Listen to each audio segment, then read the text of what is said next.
जो हमारा आज का एम है एक्सपेरिमेंट नंबर 5, आपका एम है कि to determine the surface tension of a given liquid या फिर given sample by drop count method. हमें ड्रॉप काउंट मेथड द्वारा क्या पता करना है? सरफेस टेंशन पता करना है। सरफेस टेंशन की बात करें तो सरफेस टेंशन क्या होता है? सरफेस मतलब किसी भी चीज़ की ऊपरी सतह, जिसको हिंदी में पृष्ठ बोलते हैं। टेंशन मतलब दबाव, पृष्ठ तनाव बोल सकते हैं, पृष्ठ तनाव उसको हिंदी में बोलते हैं। पता है क्या सरफेस टेंशन? मान लीजिए आपका कोई लिक्विड है, लिक्विड में हम मानते हैं वाटर लेते हैं। वाटर को लेंगे तो मान लीजिए वाटर का मॉलिक्यूल या तो क्या है? वाटर का मॉलिक्यूल। तो इसके सरफेस पे जो उसकी ऊपरी सतह है उस पर जो फोर्स लग रहा है, ठीक है ना, वही आपका क्या होगा? सरफेस टेंशन होगा। अब ऊपरी सतह पे कैसे फोर्स लग सकता है? तो अगर बात करें ऊपर की मॉलिक्यूल का, मान लीजिए हम किसी सरफेस के मॉलिक्यूल की बात करें तो इसकी इस साइड मॉलिक्यूल है, इस साइड मॉलिक्यूल है और डाउनवर्ड मॉलिक्यूल। अब ये तीनों जो इसके इस side right hand side, left hand side, जो आप नीचे जो मॉलिक्यूल देख रहे हैं, दोनों तीनों तो क्या है? किसके हैं?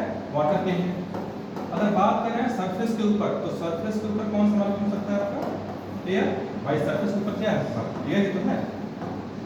तो अगर आप फोर्स की बात करेंगे तो दो फोर्स होता है, कोहेसिव फोर्स और एडहेसिव फोर्स। जो आपके सेम मॉलिक्यूल है, वाटर के जो सेम मॉलिक्यूल है, जैसे आपके ये लेफ्ट हैंड साइड पे हो गया, राइट हैंड साइड पे हो गया, नीचे हो गया, तो आपका क्या है? वाटर के मॉलिक्यूल है, तीनों सेम। तो अगर सेम मॉलिक्यूल की बात करें तो सेम मॉलिक्यूल के बीच में जो फोर्स लगता है उसको बोलते हैं कोहेसिव फोर्स। क्या बोलते हैं? कोहेसिव। जो आपका डिफरेंट मॉलिक्यूल के बीच में फोर्स लगता है, जैसे आपका एयर का मॉलिक्यूल हो गया, या आपका किसका मॉलिक्यूल हो गया? वाटर का मॉलिक्यूल। अब इसके बीच में जो फोर्स लग रहा है उससे क्या बोलते हैं हम? Adhesive force. क्या बोलते हैं हम? Adhesive force. क्लियर है? ये हो गया आपका एडहेसिव फोर्स, या तो हो गया कोहेसिव फोर्स। होता क्या है कि कोहेसिव फोर्स आपका स्ट्रॉन्गर होता है किससे? आपका एडहेसिव फोर्स से।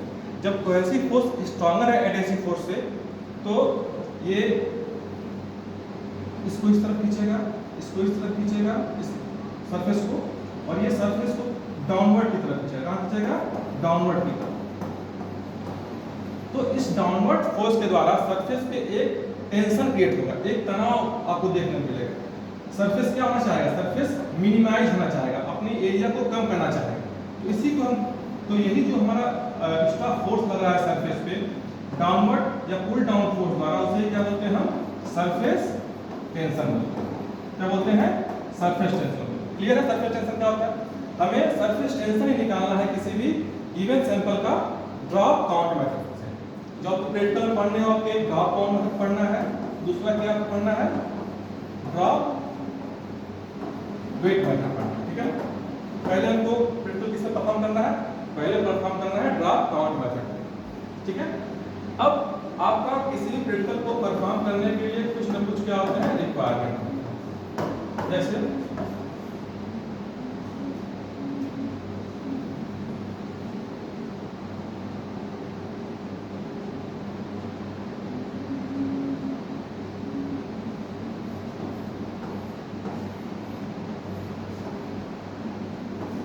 इस सेल का आपको एक चीज देखने को मिलेगी, उसे क्या बोलते हैं? स्टैल्वोमीटर। स्टैल्वोमीटर क्या बोलते हैं? स्टैल्वोमीटर बोलते हैं, स्टैल्वोमीटर बोलते हैं, ठीक है ना? इसी का यूज करते हैं किसको? सरफेस टेंशन को मेजर करने के लिए, इसमें ड्रॉप काउंट मेथड में और ड्रॉप वेट मेथड, ठीक है ना? ये आपका हो गया प्रैक्टिस। साथ में आप क्या बीकर ले लेंगे, और क्या ले लेंगे आप? मेजरिंग सिलेंडर ले लेंगे, ठीक है? तो यहाँ पे कुछ होंगे, कुछ हो जाएंगे, क्या हो जाएंगे? कुछ आपके अपरेटस हो जाएंगे। अब अगर बात करेंगे हम केमिकल रिक्वायरमेंट का, कि कौन कौन से केमिकल, कौन कौन से लिक्विड्स हमारे यूज होंगे, तो एक आपका होगा डिस्टिल वाटर, और एक आप होगा गिवन सैंपल, जिसका हमें क्या करना है? जिसका हमें सरफेस टेंशन क्या करना है? निकालना है, ठीक है ना? तो आपके दो केमिकल्स हो जाएंगे, डिस्टिल वाटर और गिवन सैंपल। आप ग्लिसरीन ले लो, लिक्विड पैराफिन ले लो, जो भी आपको सैंपल्स में आप यूज कर सकते हैं, ठीक है ना? ये हमारे रिक्वायरमेंट्स होंगे, ठीक है? अब हम करते कैसे हैं? प्रोसीजर क्या होगा हमारा? ड्रॉप काउंट मेथड वाला। उससे क्या होगा? पहले हम क्या लेंगे? क्लीन टेर्मोमीटर लेंगे, ठीक है ना, मतलब साफ है, ठीक है। अब इस टेर्मोमीटर पे मार्क होता है, दो मार्क होता है, एक इधर मार्क होता है, इधर मार्क होता है, तो आपको साइन देखने को मिलेंगे, एक इधर मार्क होगा, एक आपको इधर मार्क होगा। इसको मान लो ए मान लिया, इसको क्या मान लिया, बी मान लिया।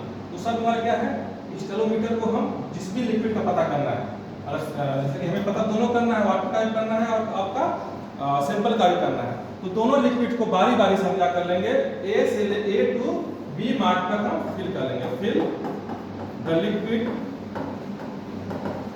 ए टू बी मार्क, मतलब पूरा इसको क्या कर लेंगे, फिल कर लेंगे। फिल करने के बाद क्या करेंगे,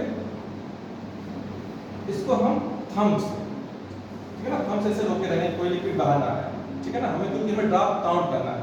अब हम क्या करेंगे, थंब को हटाएंगे, हटाने के बाद हम ड्रॉप काउंट करेंगे, क्या करेंगे, ड्रॉप काउंट करेंगे। मान लीजिए किसी बीकर में आपका ड्रॉप गिर रहा है, तो इस ड्रॉप को क्या करेंगे, काउंट करेंगे कि यहाँ से यहाँ तक पहुँचने में कितने ड्रॉप्स उस लिक्विड के बन रहे हैं, क्या बन रहे हैं, कितने ड्रॉप उस लिक्विड के बन रहे हैं।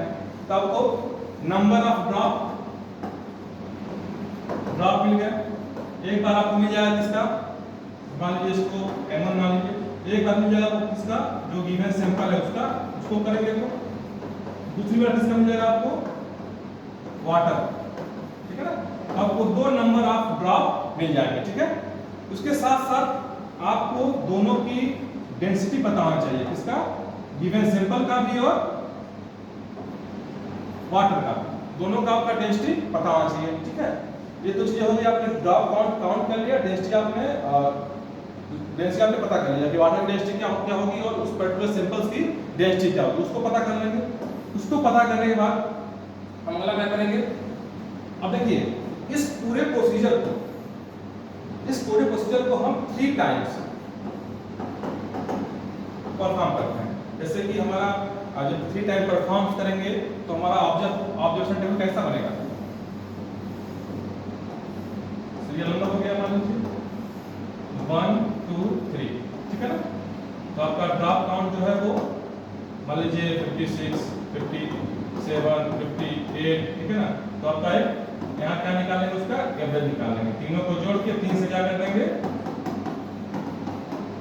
तीनों को जोड़ के 3 से क्या कर देंगे, डिवाइड कर देंगे। तो हमको ये 3 बार करना है, वाटर के लिए भी 3 बार करना है और आपका उस पर्टिकुलर सैंपल के लिए भी आपको 3 बार करना है। तो आपको दो ऑब्जर्वेशन मिल जाएगा, दो एवरेज मिल जाएगा आपको। एवरेज नंबर ऑफ ड्रॉप मिल जाएंगे, पहला मिल जाएगा आपको इसके लिए, पहला मिल जाएगा आपको वाटर के लिए और किसके लिए मिल जाएगा, फिर सैंपल के लिए, ठीक है ना। मान लो सैंपल को आप N1 मान लिया, वाटर क्या मान लिया, N2 मान लिया, तो आपको दो ड्रॉप काउंट्स मिल जाएंगे। हमें ये पता करना है, ड्रॉप काउंट पता चल गया। अब हम क्या करेंगे, ड्रॉप काउंट पता होने के बाद कैलकुलेशन करेंगे, क्या करेंगे, कैलकुलेशन करेंगे। आपका एक फॉर्मूला होता है Γ1 upon Γ2 is equal to N2 ρ1 upon N1 ρ2, यह तो हो गया फॉर्मूला, जहां पे आपका Γ1 और Γ2 क्या है, गामा को हम डिनोट करते हैं किससे, हम इसके डिनोट करते हैं, हम सरफेस टेंशन के लिए डिनोट करते हैं, ठीक है ना। इसके लिए सरफेस टेंशन के लिए N2 क्या हो गया, नंबर ऑफ ड्रॉप्स हो गया, N2 क्या हो गया आपका, नंबर ऑफ ड्रॉप्स हो गया। आपका N1 क्या हो गया, ये भी नंबर ऑफ ड्रॉप्स हो गया, ठीक है ना। एक आपका हो गया वाटर के लिए, एक आपका किसके लिए हो गया, लिक्विड्स के लिए, जिसका आपको सरफेस टेंशन क्या करना है, पता करना है, ठीक है ना, ठीक है। रो इसके लिए डिनोट करते हैं हम, डेंसिटी के लिए डिनोट करते हैं। एक आपका डेंसिटी हो गया सैंपल के लिए, एक आपका डेंसिटी हो गया किसके लिए, वाटर के लिए, ठीक है ना। सैंपल का मान लो ρ1 हो गया, वाटर क्या हो गया आपका, ρ2 हो गया, ठीक है। अब हमारे जो भी ऑब्जर्वेशन है, जो भी हमारे वैल्यू है, उसको हम इसमें पुट कर देंगे। हमारा फॉर्मूला क्या आएगा, मान लीजिए हमारा Γ1 आपका क्या है, सरफेस टेंशन है आपकी किसका, गिवन सैंपल का, तो हमारा क्या फॉर्मूला निकल के आएगा, N2 into ρ1 N1 into ρ2 into gamma 2। अब गामा 2 किसके लिए है, गामा 2 आपका वाटर के लिए है, ठीक है, किसके लिए, आपका वाटर के लिए। वाटर का सरफेस टेंशन हमें पता है क्या होगा, 72 डाइन पर सेंटीमीटर, क्या होगा 72 डाइन पर सेंटीमीटर। अब हम क्या करेंगे, इस गामा 2 की वैल्यू क्या रख देंगे, 72 डाइन पर सेंटीमीटर। अब N2 की वैल्यू हमें पता है, N1 की वैल्यू हमें पता है, ρ1 की वैल्यू पता है, ρ2 की वैल्यू पता है। यहां से हमारा गामा 1 की वैल्यू आपको निकल जाएगी कि गामा 1 की वैल्यू क्या आएगा। यही वैल्यू होगा आपका, किसका होगा, सरफेस टेंशन, ठीक है। तो सरफेस टेंशन की वैल्यू आपको ऐसे पता चल जाएगी किसी भी सैंपल से, ठीक है ना। तो ये हमारा प्रोसीजर है किसके लिए, सरफेस टेंशन को क्या करने के लिए, पता करने के लिए। हम किसी भी सैंपल्स का, किसी भी केमिकल्स का, किसी भी लिक्विड से क्या पता कर सकते हैं, हम सरफेस टेंशन, हम सरफेस टेंशन क्या कर सकते हैं, सब पता कर सकते हैं। तो ये आपका हो गया ड्रॉप काउंट मेथड का। जो हमारा अगला प्रैक्टिकल होगा उसमें हम कौन सा देखेंगे, ड्रॉप वेट मेथड का, कि हम ड्रॉप वेट मेथड द्वारा कैसे हम किसी भी लिक्विड्स का सरफेस टेंशन पता करते हैं। ये हमारे बहुत सारे फार्मास्यूटिकल्स के यूजेज हैं इस प्रोसीजर के, जैसे कि हम जब भी इमल्शन का प्रिपरेशन करते हैं, सस्पेंशन का प्रिपरेशन करते हैं, अगर हम कोई टैबलेट की मैन्युफैक्चरिंग करते हैं, तो इन सब में हम अक्सर क्या करते हैं, हम सरफेस टेंशन किसी भी लिक्विड्स की पता करते हैं। जैसे कि अगर हम कोई ऑफ्थैल्मिक प्रिपरेशन कर रहे हैं, जैसे आपका आई ड्रॉप हो गया, तो आई ड्रॉप के प्रिपरेशन में भी हम उस लिक्विड्स का, जिस लिक्विड से आप आई ड्रॉप बना रहे हैं उसका हम सरफेस टेंशन क्या करते हैं, पता करते हैं कि उसका सरफेस टेंशन क्या है।